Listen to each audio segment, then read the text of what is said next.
Major funding for KPBS Evening Edition has been made possible in part by Bill Howe Family of Companies, providing San Diego with plumbing, heating, and air restoration, flood and remodeling services for over 40 years. Call 1-800-BILL-HOWE or visit billhowe.com. And by the Conrad Prebys Foundation, Darlene Marco Shiley, and by the following.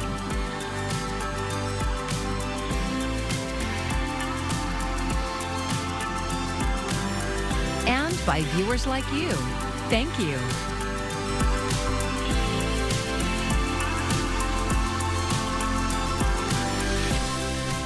Good evening. Thanks for joining us. I'm Amitha Sharma, in for Maya Trabulsi. San Diego has a big budget challenge on its hands, and Mayor Todd Gloria is getting support from the city's largest employee union when it comes to cuts. KPBS reporter John Carroll says the head of that union is now asking the mayor to go even further. I don't get to print money like they do in federal government. I got to balance this budget. Mayor Todd Gloria on Tuesday announcing nearly $5.5 million in budget cuts. Problem is, that still leaves a shortfall of more than $250 million. I think it makes sense what the mayor did, and hoping for a fresh start to this process here. That is not a Chamber of Commerce business type of person. That is Michael Zucchett, who heads up the San Diego Municipal Employees Association. Zucchett says SDMEA represents about 5,500 workers. He says the mayor is taking the right approach so far in cutting unfilled positions. There's citywide, there's 1,500 vacant positions right now in the general fund. Do we support the mayor eliminating vacant positions? We do. We ask him to go further, though, and to, right size the government and the services that the citizens expect. Zucchett says that means digging deep, looking at ways to avoid Band-Aid approaches to take on the bigger issue. It is time to address what is known as the structural budget deficit, and that is the structural imbalance between what is promised in terms of services and what is coming in on the resource side. And it just doesn't match, and it's time to reconcile that. But what if the city eliminates all those vacant positions and it still isn't enough? Zucchett says they'll cross that bridge when they come to it. Well, obviously, that's something that we, believe that the city can avoid, and we will advocate for the city to avoid layoffs. It may or may not be needed at some point in the future, but it's not needed now. The mayor is required by law to present a balanced budget to the city council by June, so stay tuned. John Carroll, KPBS News. The Trump administration is putting the brakes on California's high-speed rail. The Transportation Department announced today it is investigating the project's delays and cost overruns. The probe will focus on the segment under construction in the Central Valley, connecting Merced and Bakersfield. Federal officials say the results will help determine whether to rescind $4 billion in funding. Today, we are severely, no pun intended, off track. If California wants to continue to invest, that's fine, but we in the Trump administration are going to take a look at whether this project is worthy of a continual investment. In 2008, California voters approved bond money to build a line that would transport passengers between Los Angeles and San Francisco in less than 3 hours. After a string of accidents at a roundabout on Coast Highway 101, the city of Encinitas is looking into making it safer. But as KPBS North County reporter Alexander Wynn explains, there are differing opinions on how. As cars snake through this intersection at Coast Highway and El Portal Street, there are signs of accidents at this relatively new roundabout. Broken cement on the curb, tire marks, and missing light poles. So I have to ask, was the design not so good? Scott Campbell is with the advocacy group Encinitas Citizen Review Panel. He says people are getting hurt, so perhaps it's time to take a second look at the design. The design itself is flawed. Maybe we should revisit the initial design. We're going to put more of these roundabouts in right up the street, and we need to make sure that they're safe right off the bat and not have to do fixes. He thinks the radius of the roundabout is too tight, making it difficult for cars to go through safely. It doesn't take very much for a car to go out of control. There have been 19 accidents at this roundabout, and the majority of it are coming from that direction where the bars and restaurants are. 18 of those accidents happened at night, and 12 of them involved drivers under the influence, according to a staff report. City engineers want to install rumble strips to slow down traffic and bollards to protect infrastructure and businesses. Rick Smith, who owns Lucadia Glass in that intersection, thinks there's a simpler answer. On our Lucadia Boulevard and Encinitas Boulevard and Santa Fe, the roundabouts have a sign that says yield to traffic and circle. We don't. There's just a yield sign there. I'm petitioning that they put to traffic in the circle because, well, everybody knows how to use a roundabout. No, they don't. Smith is not against roundabouts. He thinks they work, but some drivers need a little extra help. If they could put a blinking light in or something. Campbell is not against roundabouts either. He just thinks the design is the issue. These designs have to get fixed. The city staff, however, don't think that the design is the issue, but rather one of driver inattention or driver error. In the meantime, Campbell thinks the city should increase traffic enforcement in the area to curb drunken driving. Alexander Nguyen, KPBS News. San Diego Unified School District leaders went to Sacramento this week to advocate for education funding. The district faces a $112 million deficit. Governor Gavin Newsom released his education budget proposals last month. It included a 2.43% cost of living adjustment. Interim Superintendent Fabiola Bagula says the district had planned for 2.93%. That number came from an earlier state estimate. To a naked eye, right, you look at it and you go, that's really only 0.5%. But what that actually means to us is it means $6 million more dollars. And so that's significant when you're already making decisions that are cutting certain programs or certain people. Newsom also proposed increased staffing for transitional kindergarten. District leaders are asking legislators to support that proposal. They're also advocating for more funding for students with disabilities. Images of immigration and customs enforcement raids are spreading fear throughout immigrant communities, even in cities where raids have not happened. KPBS border reporter Gustavo Solis followed a group of activists in San Diego trying to ease those fears. The patrol begins at 5:45 a.m., before the sun comes out. 10-4. The mission? Look out for suspicious vehicles in Linda Vista. So what we're looking for in essence are, those U.S.-made cars, Dodge Durangos, Ford Explorers, Dodge Caravans. That's Benjamin Prado. He's not a cop or a private investigator. He's an immigrant rights activist with Unión del Barrio, looking for any signs that Immigration and Customs Enforcement, or ICE, is trying to arrest people.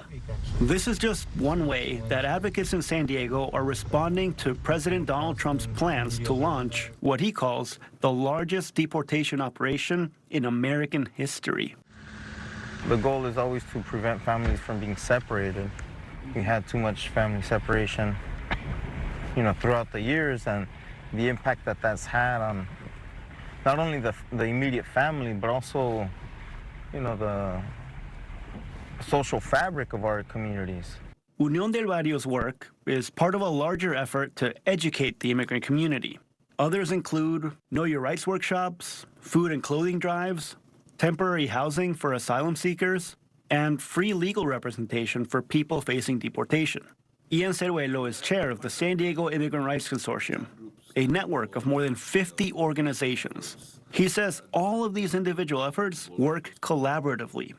And I think it really fits well to the efforts of all the advocates, that are doing work on the ground. ICE did not respond to questions from KPBS about their views of these community patrols. But some of the Trump administration's officials have recently criticized this type of activism. Here's Border Czar Tom Homan on CNN. They call it Know Your Rights. I call it How to Escape Arrest. There's a warrant for your arrest, and they tell you how to hide from ICE. No, don't open your door. Don't answer questions. Since Trump's inauguration, ICE has publicized raids in Chicago and New Jersey. But besides a few targeted operations, San Diego County has not seen that level of enforcement. Even though mass deportations have not materialized here in San Diego, people are still living in fear. People are angry. People are upset. I mean, any human being would be when you have your family being criminalized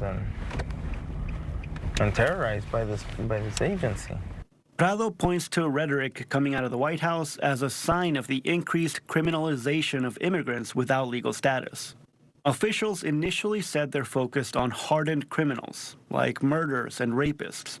But more recently, White House Press Secretary Carolyn Leavitt has said that all immigrants who do not have legal status are subject to deportation. He is focused on launching the largest mass deportation operation in American history of illegal criminals. And if you are an individual, a foreign national, who illegally enters the United States of America, you are, by definition, a criminal. And so therefore, you are subject to deportation. Legally speaking, crossing the border illegally or overstaying a temporary visa is a civil offense, not a criminal one.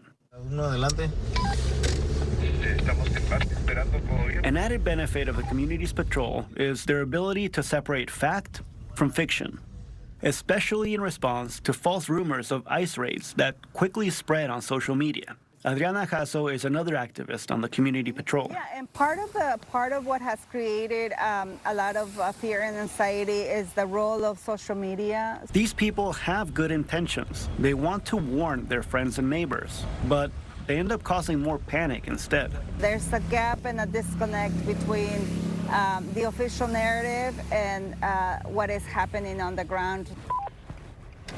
Unidad 1, adelante. Estamos en base, esperando, ¿todo bien? 10-4, ya llego en unos 10 segundos. 10-4. The rest of Friday's patrol is quiet. Prado and other activists don't see any ICE activity. The community can go out with the confidence that, there is at least no ICE operation happening in this area where we patrol. And that made the early morning work worthwhile. Gustavo Solis, KPBS News. The U.S. Department of Agriculture issued a conditional license for an avian flu vaccine. It would be used in chickens amid an outbreak ravaging poultry flocks, contributing to the rising price of eggs. Ivan Rodriguez breaks down what this vaccine could mean for consumers and the agriculture industry. If you've been to a supermarket in the last few weeks, you've noticed that not only are eggs increasingly expensive, they're also becoming harder and harder to find. Dr. Jonathan Reiner with George Washington University School of Medicine and Health Sciences says the U.S. has a decision to make. Whether to vaccinate the flocks in this country and deal with the political repercussions of that from the GOP base, or deal with rising egg prices and maybe eggs coming in from Mexico. While other countries already vaccinate chickens against bird flu, the U.S. approach has long been focused on eradicating the virus, mainly through culling flocks of birds when a case is identified. Historically, vaccination has been thought to carry a number of complications, including making it difficult to detect the virus in inoculated birds and trade concerns that may result from that. Over the last 30 days, 151 flocks have been confirmed to have avian flu, affecting more than 23 million birds, according to the Animal and Plant Health Inspection Service, part of the USDA. Dr. Paul Offit says people could also become sick. And certainly it can infect people who come in close contact with chickens and inhale a lot of the virus into their lower respiratory tract, their lungs. Zoetis, the manufacturer behind the vaccine, says its scientists began updating its existing avian flu vaccine in 2022. In a statement, Zoetis noted the decision to vaccinate commercial poultry flocks rests solely with the national regulatory authorities in consultation with their local poultry sector. In Atlanta, I'm Ivan Rodriguez. Each week, Boston College professor Heather Cox Richardson infuses history with relevance as she explains American politics through the lens of the Constitution, the law, the economy, and social customs. The historian's essays, Letters from an American on Substack, has more than 2 million subscribers. I spoke with her yesterday.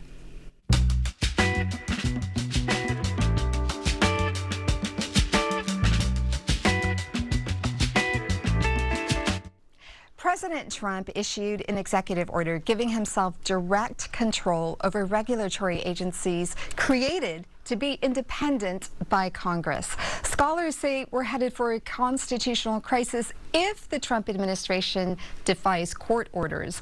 Others say, look, we're already in a coup. You're a historian. What is your take? Oh, I think we're already in a coup, with the very simple explanation that the way our Constitution was written, the first article in that Constitution firmly establishes that it is Congress that has the power to make laws, not the executive branch, not the judiciary, but Congress. And from the outset, the Trump administration has worked both to undermine those laws through the concept of impoundment, but then also to override those laws through firing people, for example, where there were specific laws in place to specify the ways in which those people could be fired, that they simply flouted. So the attempt to destroy the congressional authority over lawmaking, and now the threat to ignore the judiciary as well, amounts to an existing constitutional crisis and the attempt to take over our nation with one strong man. I've spoken to local voters, Republicans and Democrats who are pro-choice. They care about the climate, they want better health care, and they want to preserve democracy. How do they reclaim the middle? Well, the middle is there and always has been. The people who insist that we are polarized are the politicians who benefit from that. The vast majority of Americans agree, even on hot-button issues like the idea of common sense gun safety legislation or abortion rights. The trick is to make sure that people understand that we're here, we have agency, and we need to step up and speak up to reclaim that middle, that democracy, because there are a whole heck of a lot more of us who feel that way, whether they vote Republican or Independent or Democrat, than people who want to replace that system with the sorts of authoritarianism that the far right is now embracing, not only here in America, but also around the world. As you all know, President Trump won in counties with no local news by as high as 54 percentage points. Here in San Diego, local news coverage has shrunk.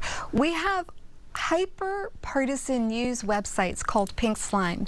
How can journalism cover what's happening better and reach more people?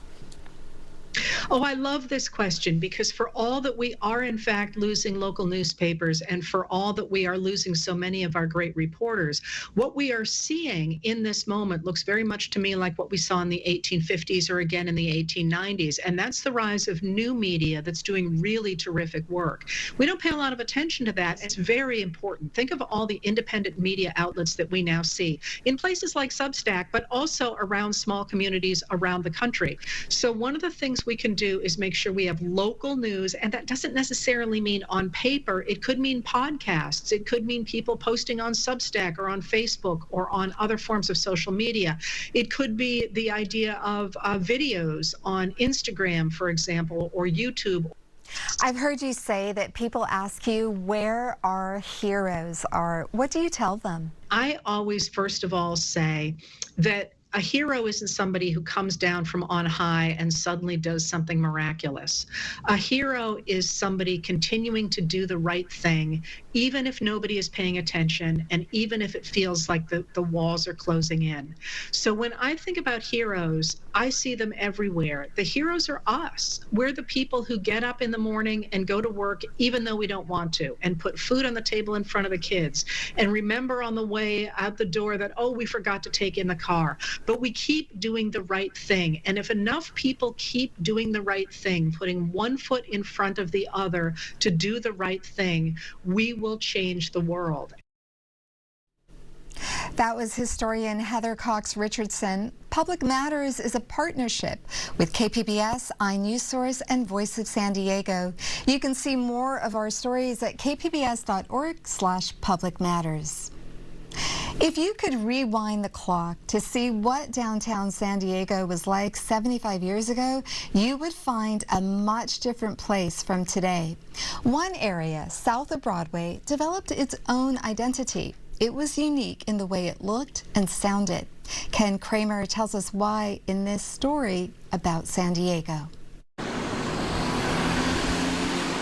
7th and Island, downtown, is the Claremont Hotel. And if you go back into the 1940s, the phone directory listed the Claremont as a hotel for colored people. It was segregation.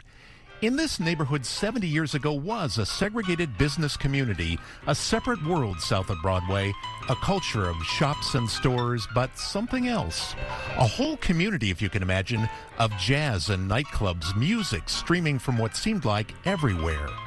From Market to Island, from 2nd Avenue on down to 16th Street, the Harlem of the West, they called it. Here, for example, this was what was at the corner of 2nd and Market, the Douglas Hotel, and in the Douglas was a place called the Creole Palace, where you might see Louis Armstrong or Cab Calloway. Really, the list of musicians from Nat King Cole to Jelly Roll Morton who played south of Broadway in those years was really amazing. But today, the Douglas, the Creole Palace, it's all gone now. 2nd and Market is an apartment and condo complex.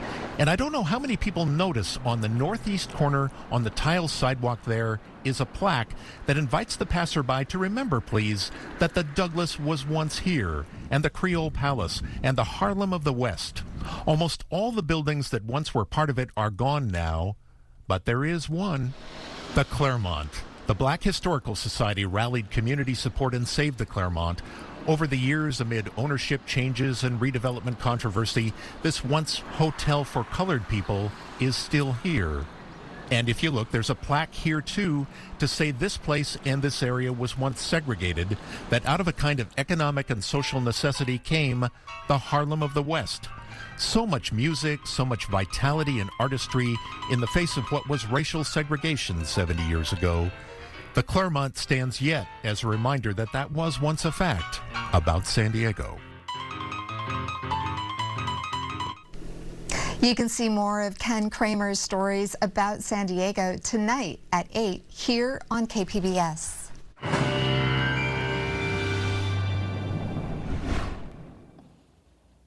If you're heading out as you work your way through not only tonight but into tomorrow, we will find a little change in those winds. You've probably already noted them today, shifting offshore, and it still will be blustery for some, especially in some of those canyons as we move through time. That offshore flow, though, does help to keep away persistent fog. We will still have some clouds towards the coast, but not nearly as widespread. And we get more warmth heading into the middle of next week, so we'll be talking about the numbers on an upward trend.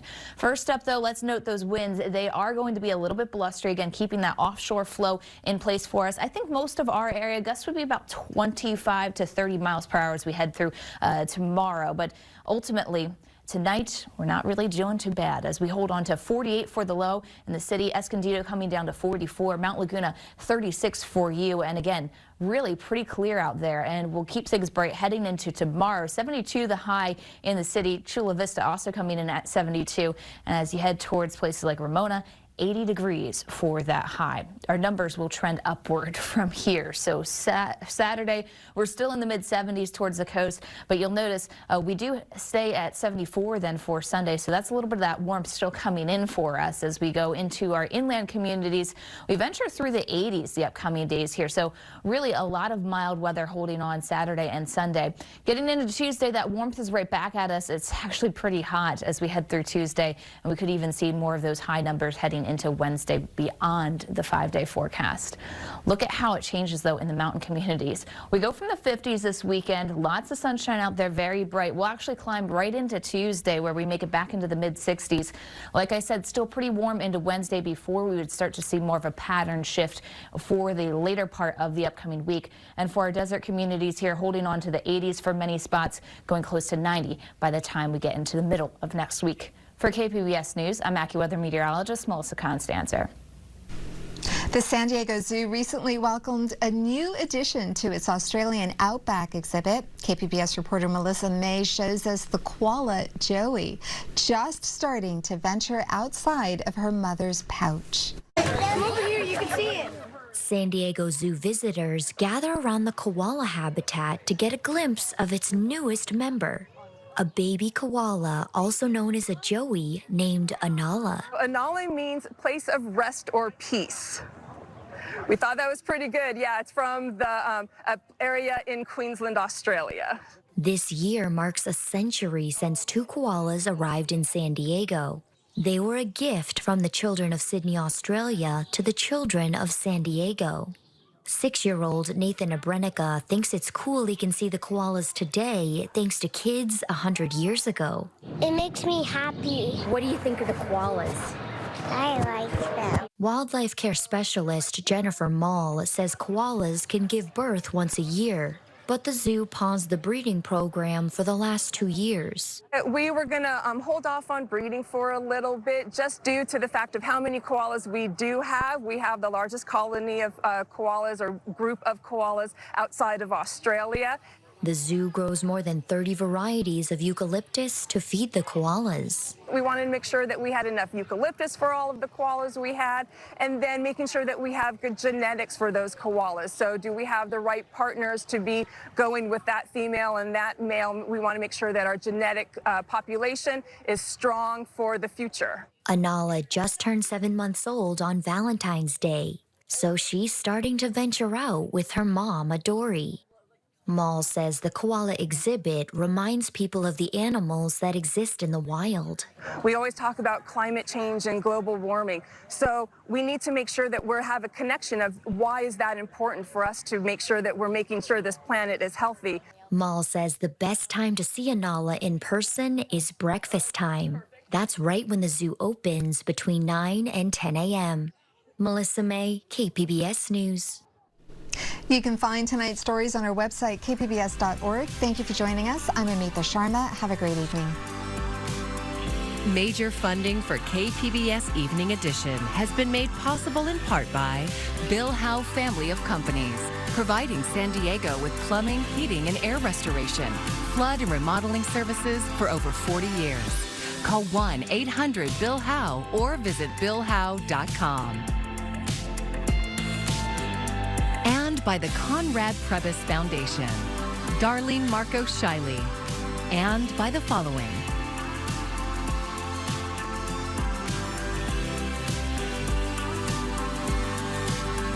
And by viewers like you.